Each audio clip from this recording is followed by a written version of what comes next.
शिव जी का एक काफी पुराना मंदिर था। वहाँ पर दिन में कपाट खुले रहते थे दर्शन करने के लिए, मगर शाम होते ही मंदिर के पुजारी पंडित हरिहर कपाट बंद करके अपने पास ही गांव में लौट जाते थे। एक शाम मंदिर के पुजारी कपाट बंद करने की तैयारी कर रहे होते हैं, तभी वहाँ पर एक आदमी आ जाता है। प्रणाम पुजारी जी। प्रणाम।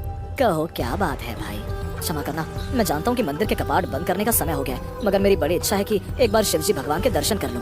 हाँ हाँ कर लो भाई, मगर ध्यान रहे कि मंदिर के कपाट बंद करने का समय हो गया है। पुजारी के ये कहने के बाद वो आदमी शिव जी की मूर्ति के सामने जाकर खड़ा हो जाता है। ये त्रिशूल तो सोने का लगता है, इसकी कीमत तो लाखों में होगी। मंदिर में आने वाला वो आदमी कोई शिव जी का भक्त नहीं था, वह एक चोर था जो एक नदी पार के गांव का था। शाम को जैसे कपाट बंद करके पुजारी जी अपने घर लौट जाते हैं, रघु मंदिर में चोरी करने के लिए झाड़ियों के अंदर छिप जाता है। पर अंधेरा घिराए फिर तो मैं शिव जी भगवान के सोने के त्रिशूल को चुरा ही लूंगा।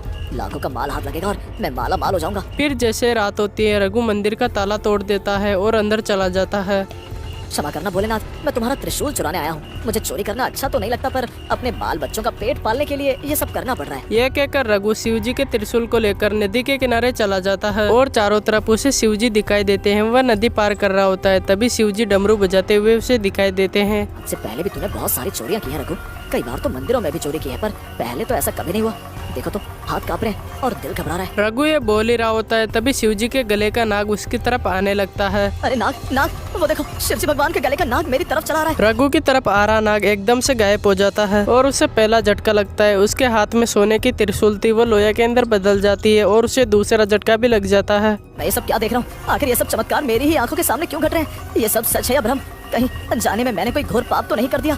मुझे ये त्रिशूल तुरंत मंदिर में वापस रखना होगा। रघु ऐसे बोलते बोलते मंदिर की तरफ भागता है और उसे वापस वहीं पर रख देता है। त्रिशूल को वहाँ पर वापस रखने पर वो सोने का बदल जाता है और रघु ये देखकर चौंक जाता है। जी महाराज, मेरी इस भूल को क्षमा कर देना। आपने मेरी आंखें खोल दी भगवान, मैं आज के बाद कभी चोरी नहीं करूंगा। उस दिन के बाद रघु चोरी करना छोड़ देता है और मेहनत मजदूरी करके अपना पेट पालता है, साथ में शिव जी की भक्ति करने लगता है।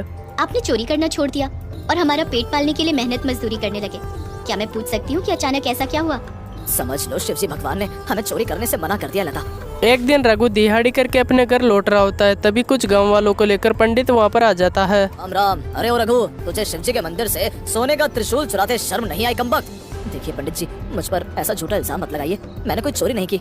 राम राम।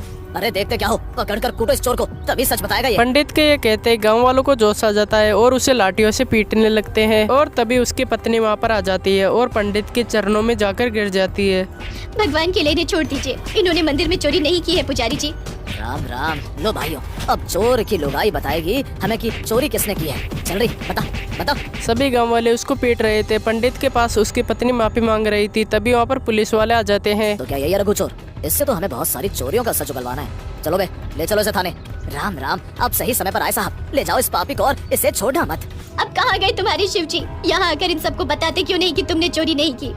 लता रो मत, मुझे पूरा विश्वास है कि शिव जी महाराज मेरी गवाही के लिए स्वयं आएंगे और असली चोर पकड़ा जाएगा। पुलिस वाले रघु को थाने की तरफ ले जाते हैं। हे शिव जी भगवान, तूने हमें कोई संतान तो दी नहीं, फिर इस बुढ़ापे में कौन हमारी देखभाल करेगा और कौन हमारी धन संपत्ति को भोगेगा? उसी रात वहाँ के गांव के सेठ के सपने में शिव जी आते हैं और बोलते हैं, धनीराम, सुबह होते ही थाने जाओ। वहाँ मेरा एक प्रिय भक्त चोरी के झूठे अपराध में हवालात में बंद है, तुम उसे हवालात से मुक्त कराओ। सुबह होते ही धनीराम सेठ अपनी चमचमाती गाड़ी लेकर चल पड़ता है थाने की तरफ। तभी उसे रास्ते में उसकी गाड़ी खराब हो जाती है। लो भाई, हो गई देर में देर। वहाँ हवालात में बेचारे निर्दोष रघु पर न जाने क्या बीत रही होगी। हे शिव जी भगवान, उसकी रक्षा करना। जैसे ही सेठ शिव जी को पुकारता है तो शिव जी प्रकट हो जाते हैं और सेठ का रूप ले लेते हैं और थाने की तरफ निकल पड़ते हैं। क्योंकि सेठ शहर के जाने माने आदमी थे, सभी थाने वाले उसके आदर करते थे। अरे सेठ जी, आप कहिए कैसे आना हुआ? भाई तुमने उस रघु को क्यों पकड़ा है? वो निर्दोष है, उसे छोड़ दो। पर इसने शिव जी के मंदिर में चोरी किया सेठ जी। इन पंडित जी ने खुद इनके खिलाफ रिपोर्ट दर्ज कराई है। ये कहते हैं शिव भगवान अपना असली रूप ले लेते हैं और पंडित को बोलते हैं, पुजारी, मंदिर में चोरी किसने की है? इस गरीब रघु ने या तुमने? भगवान शिव को ये कहते ही पंडित कांपने लगता है और हाथ जोड़ के कहता है, राम, अब तो मैं झूठ बोल ही नहीं सकता। जब शिव जी भगवान रघु को बचाने के लिए स्वयं प्रकट है तो सच ही बोलना पड़ेगा। भगवान, ये पाप रघु ने नहीं, मैंने ही किया है, मैंने। पंडित के ये कहते सबके सामने ये सच्चाई आ जाती है कि ये चोर नहीं है, पंडित चोर है। रघु की जगह पंडित को जेल में डाला जाता है।